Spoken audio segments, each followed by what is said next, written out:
minha convidada nesta edição do A Conversa Com chama-se Ana Francisca Fernandes, nasceu a 1 de maio de 2003, em Guimarães, reside em Ronfe, é estudante universitária da Universidade do Minho e, segundo ela também vai confidenciar-nos daqui a pouco, está em estudos portugueses.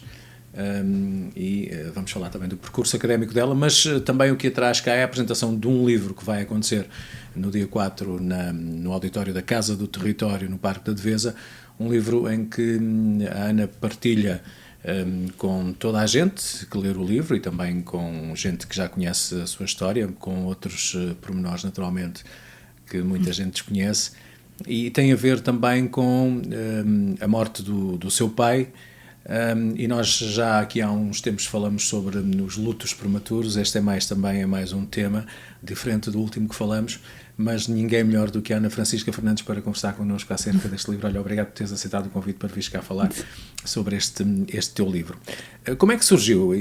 Depois de ti o amor reconheci, para já, tu já tinhas alguma apetência para a escrita? Já lá vamos à história do livro? Ou como é que ou foi essa história e o que acabou por acontecer que te leva a escrever este livro? Não, eu já tinha escrito no 7º ano, concorri a vários concursos e um deles representei a escola a nível distrital. Depois, isto no 7º, no 9º ano, surgiu a oportunidade de escrever numa carta para um pai ausente. Então, a turma selecionou-me e aí ganhei novamente o concurso. Depois o tempo foi passando, não é? E eu tinha sempre aquele bichinho da escrita. Escrevia, mas nada de especial, não é? Tenho lá os rascunhos, poemas, na altura era só poemas. Depois, estava eu no meu 11º, quando entrou a pandemia, momentos antes, o meu primo tinha lançado um livro. E eu estava na fila para os autógrafos, toda feliz, e eu disse, estou à espera do teu. Aquelas palavras caíram-me tão mal que eu fiquei em choque. Estás à espera do meu? Não, isso não vai acontecer. Mas logo de repente entramos em pandemia e não tinha o que fazer. Era só estudar. E então comecei a escrever.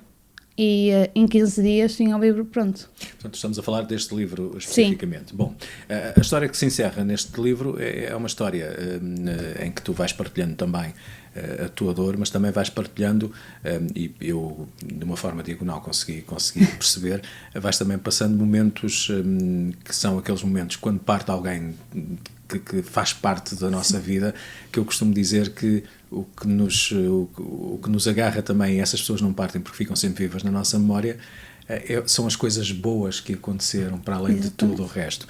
Este livro retrata a partida do teu pai.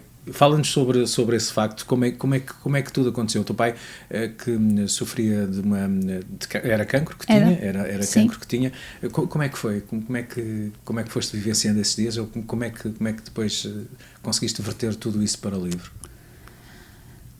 Foram assim uns dias complicados desde o início, porque eu estava totalmente bem, tinha feito exames há relativamente pouco tempo e de dia para o outro emagrece 1 quilo e eu resolvo fazer tudo de novo. E aí verificou que realmente tinha algo. Nunca pensou que era cancro porque era muito pequenino. Depois, quando o tempo foi passando e quando ele deu entrada no hospital, disseram logo que era cancro. Pronto. A partir daí foi logo um choque, porque nós tínhamos férias marcadas, foram pouco tempo antes das férias, entretanto começou o ano letivo e a minha preocupação era estar com o meu pai. Mas depois percebi que não tinha hipótese de estar com ele, porque ele estava no hospital, eu era menor, não me deixava entrar para o ver. Então aí eu pensei, pronto, a minha única solução é estudar para tirar boas notas, para me distrair e para não preocupar a minha mãe, porque já tinha uma grande preocupação. Tinha a minha irmã pequenina, também tinha que a ajudar, então conciliei a dor, digamos assim, com o conforto dos colegas, do estudo e da família. O teu pai, que era também, se eu estiver errado, corrijo-me, uma pessoa bastante popular também em Ronfe, até porque tu a determinada altura do livro também dizes que ele despediu-se de todos os filhos que tinha. Sim. O que é que ele fazia particularmente para ter esse lado tão popular e tão amigo de muita gente? Ele era apaixonado, digamos assim, pelo Ronf Club. Acompanhou-o sempre. E o seu objetivo era ser presidente do Ronf. Nunca o conseguiu realizar de certa forma, mas dada a altura, quando eu entrei na primária, mais ou menos não sei o ano ao certo, ficou com o bar do Ronf. Era ele e a minha mãe os responsáveis pelo bar. Aí ele ganhou um carinho maior, não é? Estava com todos os seus pequeninos, ele chamava os filhos, que eram todos os jogadores. Depois, a dada altura, era preciso um presidente, mas ele não queria ser ele, então arranjou um colega. Mas estava sempre a tomar conta, não é? Era ele que, digamos, dirigia o Ronf. Tinha um amor muito grande por todos aqueles meses que lá passaram, desde os pequenitos aos séniores. Aliás, alguns deles chamam-lhe pai. E ele era aos filhos, meu filho. E daí ganhou uma grande paixão por todos eles. O teu pai teve sempre consciência de que tinha o seu tempo contado. Sim. Até que tu também, pelo menos não vamos levantar o véu todo do livro, porque queremos também que as pessoas o adquiram para ler e que partilhem também com o livro, partilhem isso que tu estás, e passa a redundância, a partilhar com eles. Mas o teu pai foi-te também falando contigo, foi-te dizendo que estava ali, entre aspas, a prazo, e todos vós em casa tinham a noção de que o vosso pai... Sim, digamos, eu até tinha a certeza do dia, porque ele fez questão de nos avisar que ia ser naquele dia, àquela hora. Não sabemos como é que ele sabia, mas o certo é que ele sabia. Olha, tu... há uma questão, essa questão se de repente te acontecesse uma situação dessa, uma questão que te apareceu, essa situação de ficar sem o teu pai, Sim. Já tens resposta de como é que é viver os dias sem ele, ou ele continua a estar, como eu disse atrás, porque aqueles que são nossos estão sempre presentes, ou ele continua a estar sempre muito presente? Ele continua a estar sempre muito presente. Eu digo que ele está dentro de mim, ele acompanha-me sempre, onde quer que eu vá, ele está comigo, por isso ele para mim não está ausente, está presente de uma forma diferente. Os dias foram muito complicados. Tu depois, como é que foi? Também concentraste, como dizes, nos estudos para naturalmente aliviares um pouco. Sim. Também da tua dor, abstraíste um pouco da situação, mas é incontornável, não é? É o nosso pai que está ali. Como é que foram depois esses dias vividos com a tua irmã pequenina, com a tua mãe, teres que... ele também no hospital, como é que foi tudo isso? A minha mãe passava maioritariamente tempo com ele. Pronto, então eu chegava da escola, entretia-me com a minha irmã e assim, quando a minha mãe chegava, ligávamos, falávamos com ele, estávamos por videochamada e assim, pronto, os dias foram passando. Quando a perda dele, passei uma semana em casa, logo de seguida, porque não me sentia preparada para ir para a escola, então fiquei em casa. Lembro-me que era uma semana de testes e o meu sistema nervoso era, e agora eu perdi os testes todos. Logo a seguir quis fazê-los, fiz os testes todos, mas acho que o pior não é aí, o pior é com o passar dos anos. Porque nessa altura eu achava que tudo era um sonho. Aí ele ainda vai voltar, era esse o nosso pensamento, tanto o meu como o da minha irmã. Ele ainda vai voltar, isto não aconteceu na nossa cabeça. O pior foi depois, quando os anos vão passando, a saudade também aperta, não é? É de facto. Olha, como é que o que é que tu pretendes com este livro? Naturalmente, que mensagem é que tu queres que as pessoas apreendam deste livro, ou também foi de alguma forma tu a fazeres aquilo que nós costumamos chamar, muitas vezes acompanhados por psicólogo, mas também fazemos a nossa própria, o nosso próprio lado de esvaziar e de desabafar, e às vezes a escrita também é isso, é um desabafar, ou foi também esse o processo, foi desabafar para o papel? Não foi bem esse o processo, porque eu já desabafava naturalmente. O meu objetivo era ajudar todos aqueles que porventura passem o mesmo que eu passei, nomeadamente crianças, sendo que muitos adultos também passam e também têm dificuldades. Mas eu dirigi-me para as crianças, daí o livro ser todo ilustrado a preto e branco, era para as crianças darem cor à minha história.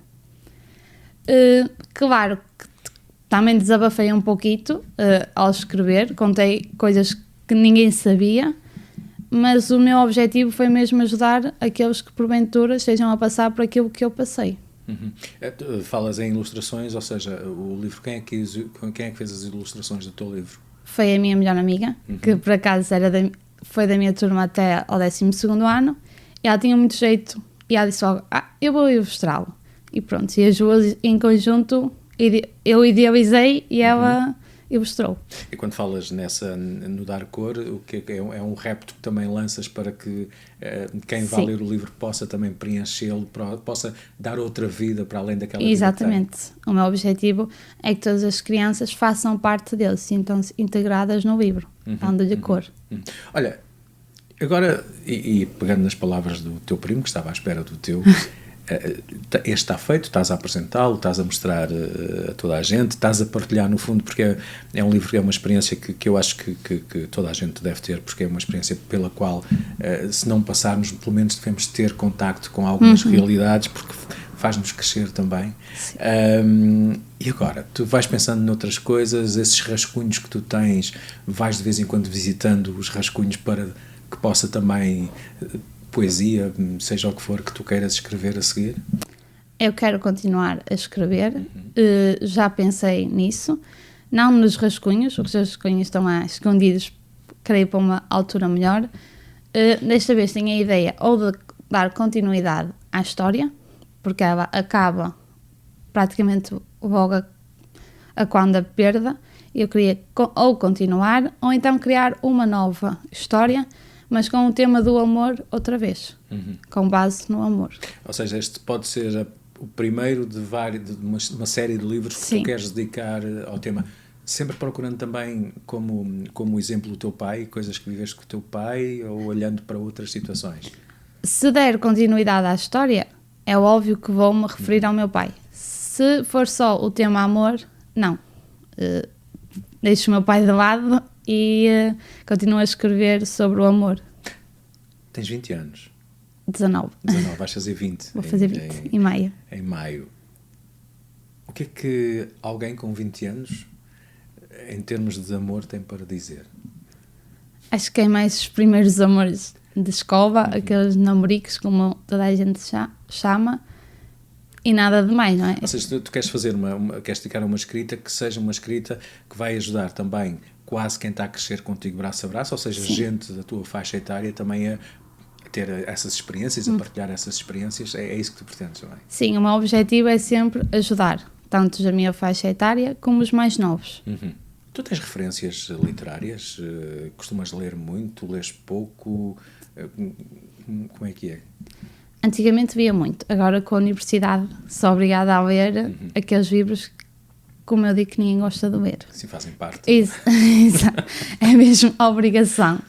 Por isso deixei um bocado a leitura, mas antigamente lia muito. Assim, contos infantis, lá está, porque é esse o meu objetivo, é escrever contos infantis, então dedicava-me aos contos infantis. Esta área que tu estás a estudar, estudos portugueses, queres também dar aulas? Queres ser professora? Sim, o meu objetivo é ser professora de português. Ser professora de português. Achas que a língua é maltratada? Eu acho que de certa forma é, porque ninguém gosta de português. Eu vejo pelos meus primos, ninguém tem interesse pelo português. Até a minha irmã detesta português. Mas já está, também acho que isso é um bocado culpa do ensino a nível de português, porque não sabem cativar os alunos. Porque eu própria não gostava muito de português. Só comecei a gostar quando encontrei professores que me fizeram gostar de português.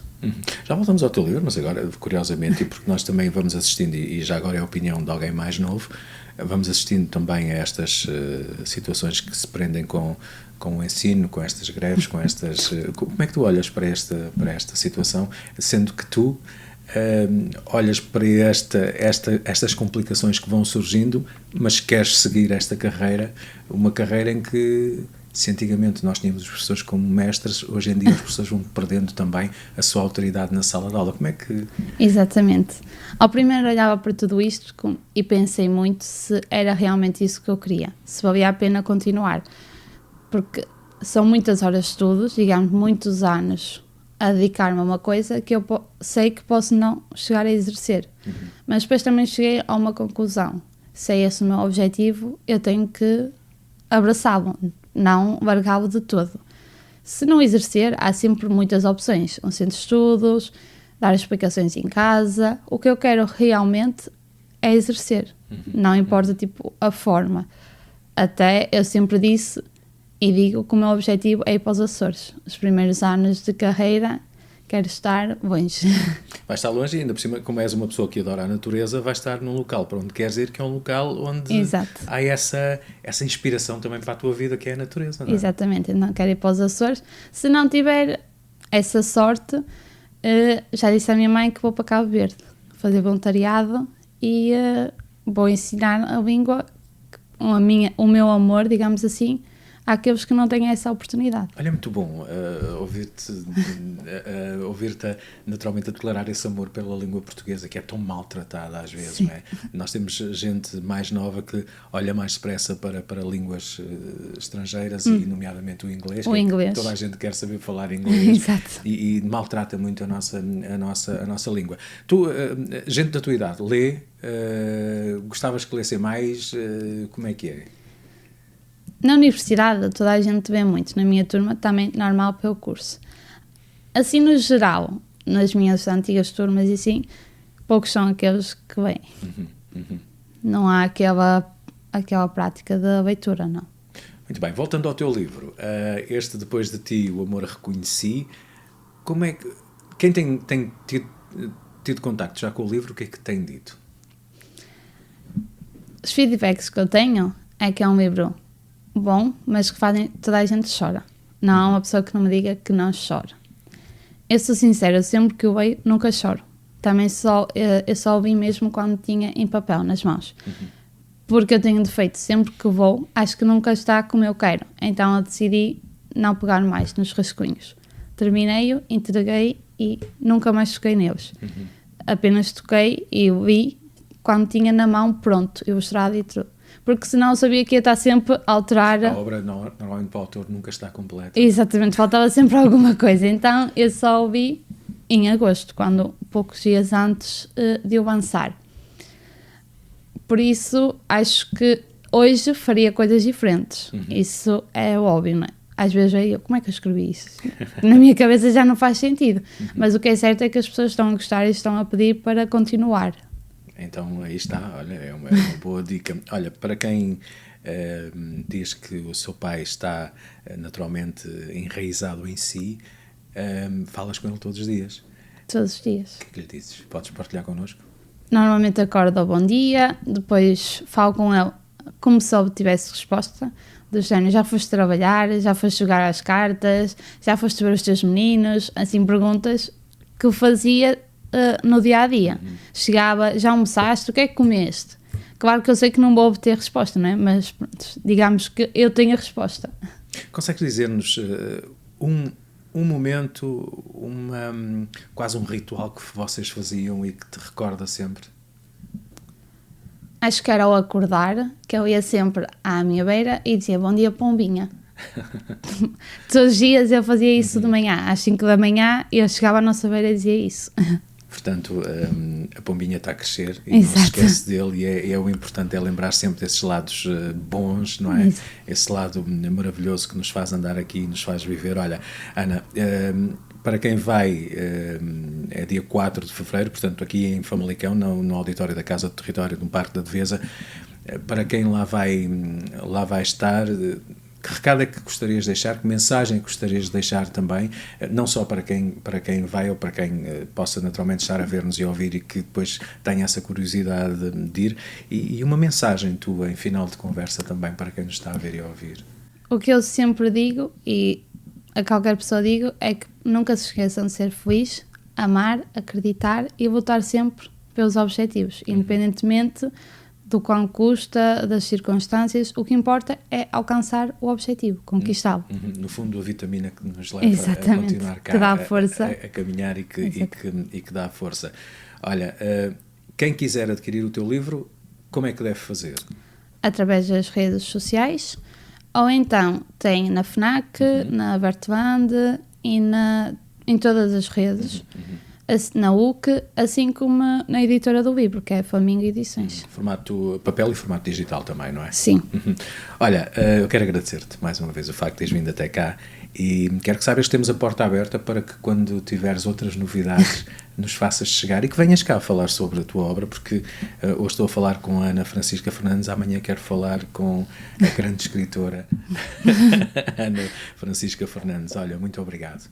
Eu é que agradeço. Obrigada. Obrigado. Fica por aqui mais uma conversa com, não se esqueçam, dia 4, no auditório da Casa do Território, no Parque da Defesa, a apresentação deste Depois de Ti, o Amor Reconhecido, da Ana Francisca Fernandes, uma partilha a que todos devem chegar, que todos devem ler, porque são estas mensagens que nos dão também força para perceber algumas situações que nos fazem caminhar. Muito obrigado. Obrigada. Obrigado.